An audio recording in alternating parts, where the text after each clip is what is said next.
Okay, now I just want to practice a couple more. All right, so we have 2 more to practice here just so that we can practice how the process goes. So I want to find a Taylor polynomial for my function, which is cosine x, centering around pi over 4, and I want the third degree, the third order here. So I like to make my chart because it keeps me organized. And you're going to see this Taylor polynomial. I'm going to do the same thing whenever we do our Taylor series, make this chart so we can find patterns. So this is just how I do it. And then I've got the nth degree, and I'm centering here around pi over 4. That looks like an h. That's an n. Okay, so always starts at 0. And what's this little fella going to 3? 1, 2, 3. And then I'm going to make this double line here, and 4 is going to be my remainder. So I also like to put that double line in there because then I know, oh, okay, well, that's my remainder. I don't have anything going in here because I just want to know what is that function put with c. All right, so let's do it. My 0 derivative is just my actual function, which is cosine. So the cosine of pi over 4 is the square root of 2 over 2. I'm going to write 1 over the square root of 2 because I think it's easier to work with. So the square root of 2 over 2, 1 over the square root of 2, same thing. All right. First derivative is negative sine, which would be negative. Then I have negative cosine, which again is negative. Then I have positive sine. And the derivative of sine is cosine, but this will be c here because I'm inputting that c for that remainder.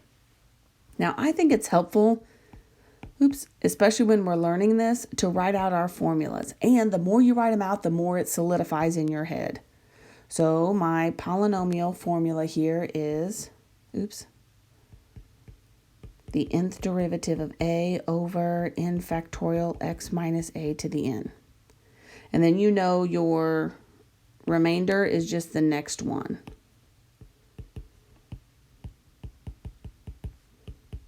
N plus 1, a over n plus 1 factorial, x minus a to the n plus 1. Now, I did it again because I do it every time and it's just stuck in my head. I don't know why. Where a is less than c, which is less than x. Okay, so these are just our formulas. I'm just putting them on there. I won't put it on the next one because we'll have our deal down now. All right. So let's do this thing. I make this whole third column because that is my numerator. All right, so let's do it. This is third. So I end up with my actual f of a here. So if I have 1 over the square root of 2 times, because that's already a fraction, I'm going to multiply this by 1 over 0 factorial because that's the same thing as dividing by that as we're looking at it. Times x minus pi over 4 to the 0 plus, well, this is a negative 1 over the square root of 2 times 1 over 1 factorial x minus pi over 4 to the first plus a negative 1 over the square root of 2 times 1 over 2 factorial x minus pi over 4 squared plus, and then I've got my third term here, 1 over the square root of 2 times 1 over 3 factorial x minus pi over 4 cubed plus my remainder, the cosine of c over 4 factorial x minus pi over 4 to the 4th, where pi over 4 is less than c, which is less than x. So whatever your a value is, that's what you're going for. Now, if there's any possible way to simplify these fractions or to work them out, do it. In this instance, with a 1 in the numerator, it doesn't really happen. But I want to point something out to you right here. Notice, this will always be a 1. I'm going to do a different color. This is too dark up for a highlighter. This will always be a 1, right? This to the 0 power will always be a 1 because of that 0 exponent. That is why for your first term, they have that f of a only. Do you see that? Okay. So that will always happen. So I'm okay if you don't want to write out this whole second part. If you just want to skip that every time, I don't care. That's fine. Same thing with this. 1 factorial, that's just 1. To the first power, you don't need to write to the first power. You know what to the first power is. So clean this up. I now have, I'm going to scoot it up a little bit. The third degree polynomial here is going to be 1 over the square root of 2 minus 1 over the square root of 2 times x minus pi over 4. Don't distribute that.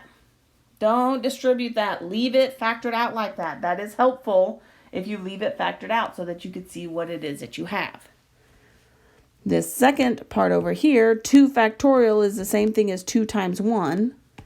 So minus 1 over 2 square roots of 2 times x minus pi over 4 squared. If you wanted to take this and put it in the numerator, that's totally legit to make it look like that single term. I don't care. Whatever you want to do. This is 3 times 2 times 1 because it's a factorial, so we know that's a 6. So this is plus 1 over 6 square roots of 2 x minus pi over 4 cubed plus this is 4 times 3 times 2 times 1. So 12 times 2 is 24. The cosine of c over 24 times x minus pi over 4 to the 4th, where pi over 4 is less than c, which is less than x. And that is your answer. All right? It's really just chugging it out. Doing some derivatives, chugging it out, putting it in that formula, and then rocking the socks off of it. All right? Let's do one more. Last example. Example star. Because why not? Find the Taylor polynomial and remainder.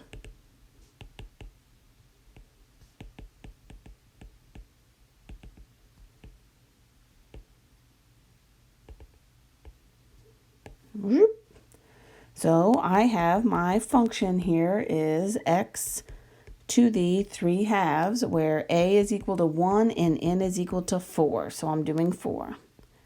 So in my derivative, my nth derivative of 1, because that is my a, oopsie daisy, that is my a here is 1. All right? 0, 1, 2, 3, 4, and then my remainder. So I have x to the 3 halves. 1 to any power is 1. Then I take this derivative, bring the 3 halves in front, and then if I subtract 1 from that, I get 1 half. So then that would be 3 halves. Because again, 1 to any power is 1. Bring the 1 half in front, giving me 3/4. Subtract 1.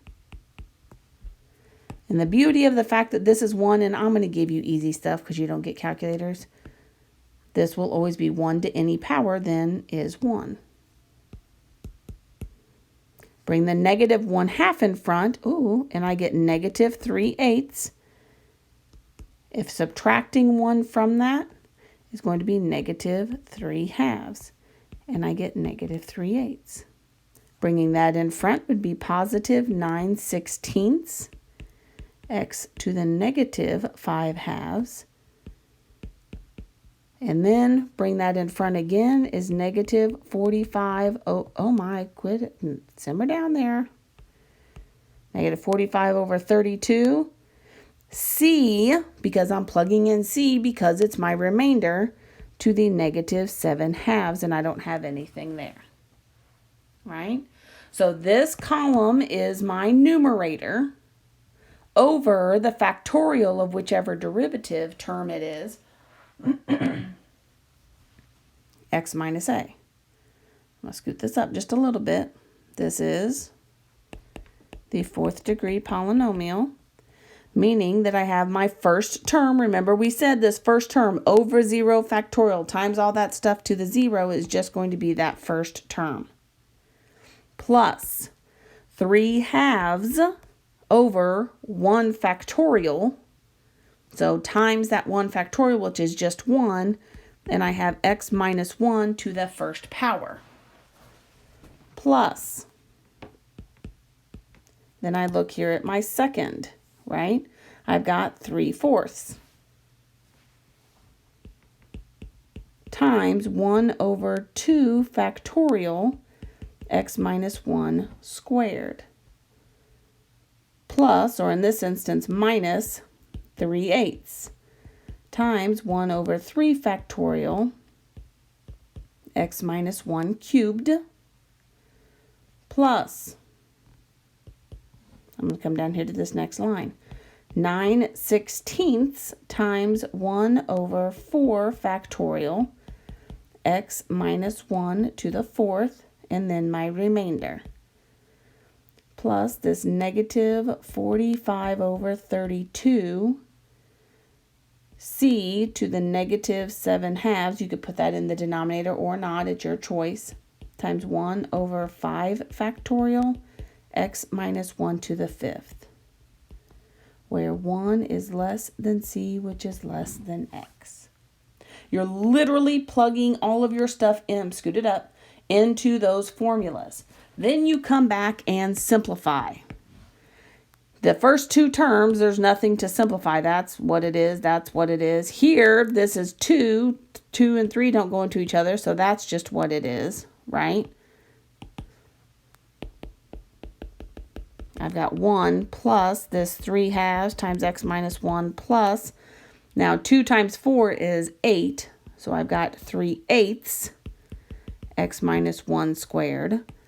Here, this is 3 times 2 times 1. Well, this 3 takes out that 3. Do you see what's happening?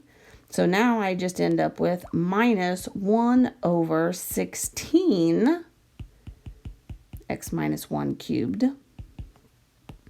Here I have 4 times 3 times 2 times 1, of course. But this 3 takes that one down. You're simplifying, right? And so it's easier if you multiply those out and then you can simplify those fractions. You have to have simplified fractions in order to pull this off. So I end up with 3 over, I don't know, what the dickens is 16 times 8? 32 times 4? I don't know. What's 16 times 8? 8, carry the 4, 128. And then I have x minus 1 to the 4th.